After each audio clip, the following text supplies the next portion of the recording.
جو لوگ حلف کے اوپر یہاں پہ قرآن اٹھانے کو تیار ہیں وہ کھڑے ہو جائیں کہ نہ ہم کرپشن کریں گے اور نہ ہم کسی کو کرپشن کے لیے چھوڑیں گے.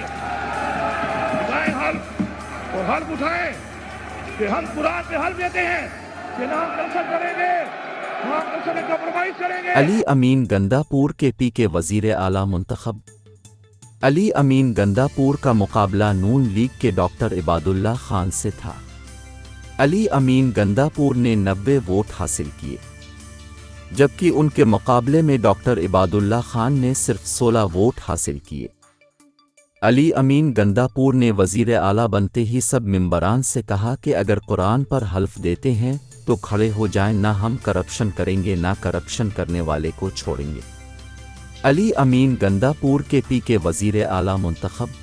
کے لیے کوئی مسئلہ نہیں ہے. یہ جو 17 ارب ہے 1700 بھی مجھے ضرورت پڑ جائے نا اس کام کے لیے میں انشاءاللہ جہاں سے بھی برابر کر لوں گا، ٹینشن نہ لیں. اور دوسری بات کہ بار بار لوگ ایک سوال کرتے ہیں کہ آپ کیا کریں گے کیا کریں گے، تو ہم باتوں پہ یقین نہیں کرتے، عمل پہ کرتے ہیں. پالیسی بنانا بڑا آسان ہے، امپلیمنٹیشن جو ہے نا اصل پر